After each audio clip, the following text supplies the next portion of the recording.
In this episode, we're going to take a skill that sounds almost too basic to be powerful and show why it is often the clearest window into how an intrusion really unfolded. A timeline is not just a tidy record of what happened, because the order and spacing of events can reveal an adversary's working rhythm in ways that single alerts never can. When you are new to intrusion analysis, it is easy to treat every log entry as equally important, which creates a wall of detail that feels thorough but hides the story. A better approach is to build a timeline that captures turning points and then study the tempo between them, because tempo can tell you what is automated, what is hands-on, and where the attacker paused to think. Once you learn to see cadence, you start noticing patterns like bursts of rapid activity, long quiet gaps, and repeated check-ins that hint at persistence and intent. Cadence is a word that sounds musical, but in intrusion work it has a very practical meaning that changes how you prioritize and what you expect next. It includes the speed of actions, the regularity of repeated behavior, and the way activity clusters around certain times or conditions.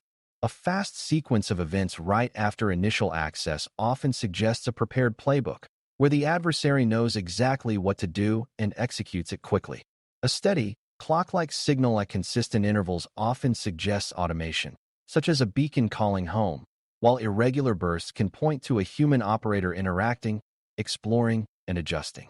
Cadence can also reflect constraints, such as activity mostly occurring during certain hours that might match an operator's work window or a deliberate attempt to blend into normal business patterns.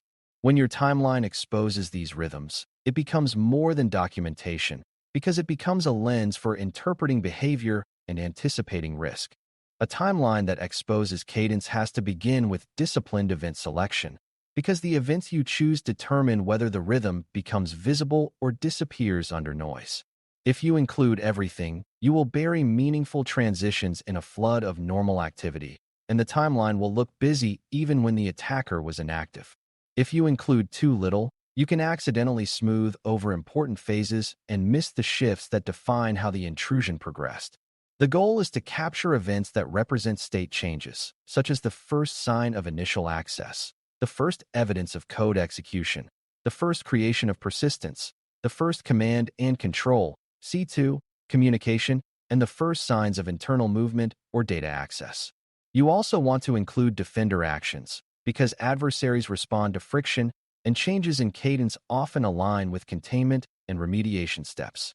When you choose events that mark transitions rather than background chatter, you create a timeline that can actually be read and reasoned about. The next foundation is time normalization, because cadence is about intervals, and intervals only mean something when timestamps are comparable. Different data sources may record time in different zones, different formats, or different clock states, and a few minutes of drift can completely change your interpretation of what happened first. This is why analysts often choose a reference time standard, such as Coordinated Universal Time, UTC, and align all events to that reference so spacing is real rather than accidental. Even when you cannot perfectly correct drift, you can still be honest about which sources are reliable and which might be offset, so your conclusions do not pretend to have precision you cannot support. A timeline that mixes time zones without correction can create fake gaps that look like attacker pauses or fake overlaps that look like coordinated activity. When you normalize time carefully, you protect the core purpose of the timeline, which is to reveal real rhythm rather than produce an attractive but misleading sequence. Once you have meaningful events and normalized time, you can begin to read the cadence by studying clusters, spacing, and repetition, because those three features are the building blocks of adversary rhythm. Clusters are periods where many meaningful actions happen close together, often indicating active operation, escalation, or rapid expansion. Spacing is the gaps between those clusters, which can indicate stealth, waiting for conditions, or simply a human stepping away after establishing a foothold. Repetition is the reappearance of similar events at consistent or semi-consistent intervals, such as periodic network check-ins, repeated credential attempts, or recurring access to a particular system. These features are not definitive on their own, but they become powerful when they reinforce each other across multiple data sources. When you start describing an intrusion in terms of bursts, pauses, and recurring patterns, you move from a pile of facts to an operational picture. A classic cadence pattern that timelines expose is the handoff between automation and human decision-making, and noticing that handoff changes what you watch for next. Many intrusions begin with automated actions that are fast and consistent, such as scanning, rapid initial exploitation attempts, or scripted setup of persistence. Those early steps can happen at any hour and can appear almost mechanical because they are often the same across many targets. After that, a human operator may take over to perform higher-value work, such as exploring the environment, identifying valuable systems, and attempting actions that require judgment. Human-driven activity often appears in irregular bursts, with sequences that look exploratory, including actions that do not follow a perfectly repeatable script. When a timeline shows a rapid automated start followed by more irregular activity later, it suggests a shift from initial access mechanics to operational intent. This is the kind of insight that helps defenders decide whether they should focus on broad containment or on protecting identity pathways and privileged access. Another cadence insight comes from distinguishing persistence from presence, because quiet time can be the most misleading part of an intrusion story. Persistence is what enables return, and it can be established quickly even when the adversary does not immediately continue operating. Presence is the active use of that access, and it can come and go depending on objectives, risk tolerance, and opportunity. A timeline can show persistence being established early and then long gaps of apparent inactivity, which might tempt a beginner to conclude the incident ended. If you treat those gaps as proof of absence, you can stand down too early and miss a return that happens on the adversary's schedule rather than yours. A good cadence-focused timeline treats quiet periods as questions, not answers, and it asks whether visibility was strong enough to detect activity if it occurred. This is why including the moment persistence was created is so valuable, because it changes how you interpret everything that follows, especially silence. Cadence also becomes visible in the rhythm of lateral movement, and lateral movement rhythms often differ from both initial access and long-term persistence. When adversaries expand internally, they often test access paths, attempt authentication, and reach for systems that will increase their control. In timelines, this can appear as short-interval sequences across multiple systems, suggesting the adversary is moving quickly to broaden reach before defenders notice. It can also appear as hesitant, spaced attempts that suggest barriers, uncertainty, or a cautious approach designed to avoid detection. The pattern matters because it can hint at whether the adversary is confident and prepared in your environment or still probing to learn. It can also reveal whether movement was systematic, such as stepping through a predictable set of targets, or opportunistic, such as jumping to whatever access becomes available.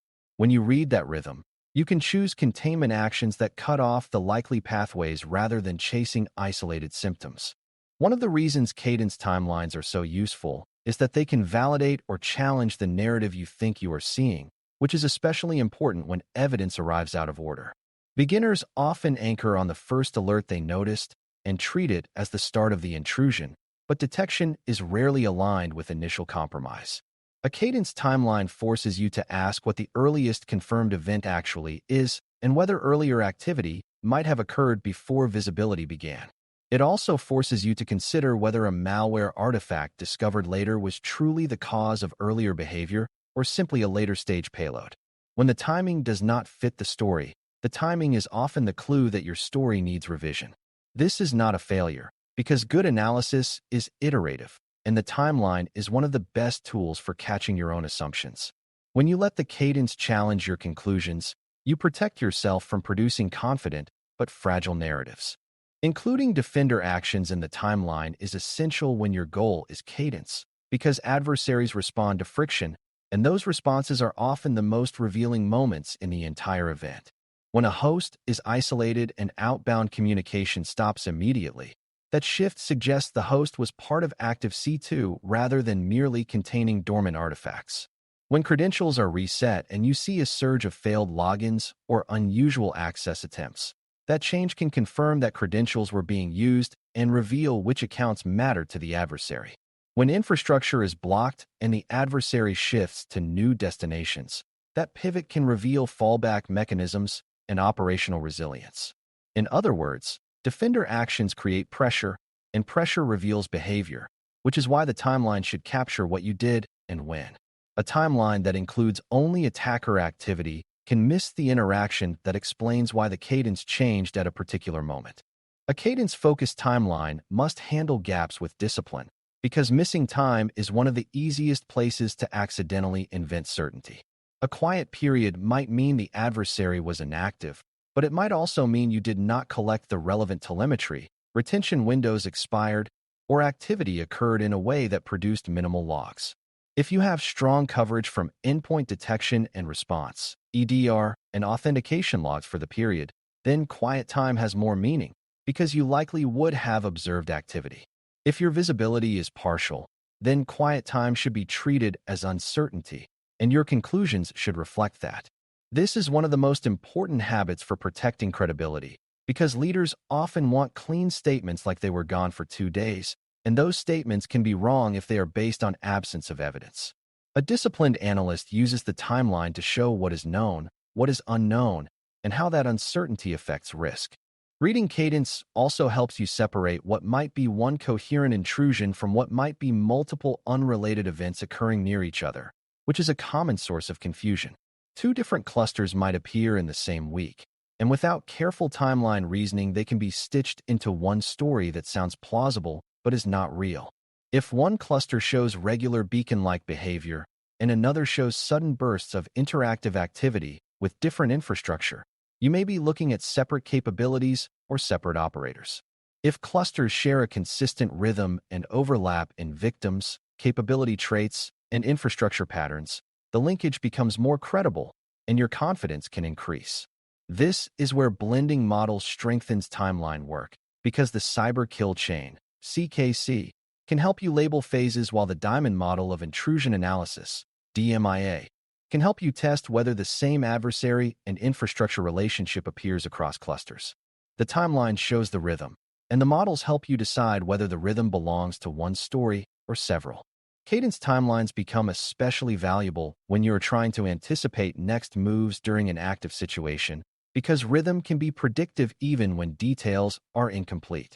If you see the adversary check in at regular intervals, you can intensify monitoring around expected check-in windows and look for changes in behavior that suggest adaptation.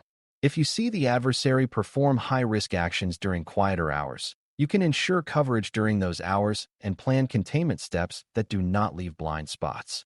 If you see that the adversary typically escalates privileges within a short time after initial access, you can set defensive goals that focus on disrupting that escalation window rather than spreading effort evenly across everything.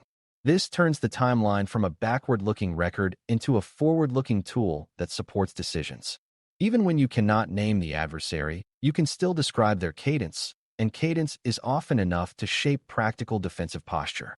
Another way timelines change outcomes is by helping you communicate clearly to leaders without drowning them in raw event detail, because leaders often need rhythm and turning points more than they need every artifact. A cadence timeline can show when the intrusion likely began, when it escalated, when it attempted to reach objectives, and whether activity appears to be ongoing. It can also show how your actions affected the adversary, which helps leaders understand why certain steps were taken and what risk remains. When you communicate cadence, you are effectively answering the questions leaders care about, such as, are they still in? How fast are they moving? And what might happen next? This is also where disciplined language matters, because a timeline can tempt you into claiming certainty about quiet gaps or about exactly when access was gained. A strong cadence narrative is clear about what is confirmed and what is inferred, and it uses the timeline to support that clarity rather than to hide uncertainty. A final layer of value comes after the incident, when cadence timelines help you improve detection and response by revealing where the organization was slow or blind. If the timeline shows long dwell time before detection, that is a signal that earlier stages were not being observed effectively. If the timeline shows repeated C2 check-ins that were not noticed until late, that suggests network monitoring and correlation might need improvement. If the timeline shows that containment actions consistently triggered certain adversary reactions, that can inform playbooks so teams know what to expect and what to watch for next. Tools like a Security Information and Event Management (SIEM) platform can help collect and correlate data, But the deeper improvement comes from knowing which kinds of events are most valuable for exposing cadence in the first place. When you learn to build timelines that reveal rhythm, you also learn what visibility you wish you had, and that becomes a roadmap for strengthening the environment. Over time, this is how a single incident teaches the organization how to detect the next one earlier. As we wrap up, building timelines that expose adversary cadence is about using time as a structured analytical lens rather than treating time as a simple ordering mechanism. You choose turning point events that represent real state changes. You normalize timestamps so intervals are trustworthy, and you read the sequence for clusters, gaps, and repetition that reveal automation, human involvement, and operational constraints. You include defender actions because they create pressure that reveals adversary behavior, and you treat quiet gaps with disciplined uncertainty so you do not invent confidence where visibility is weak. You also use the timeline to test narrative coherence, separate potentially unrelated clusters, and shape predictions about likely next steps in an active situation. When you do this well, cadence becomes one of the most practical insights you can extract from messy intrusion evidence, because it tells you how the adversary operates through time. That operational understanding is what helps defenders choose actions that disrupt the attacker's workflow, not just clean up the artifacts they left behind. Thanks for listening. For more audio courses, daily newsletters, and more, please visit baremetalcyber.com.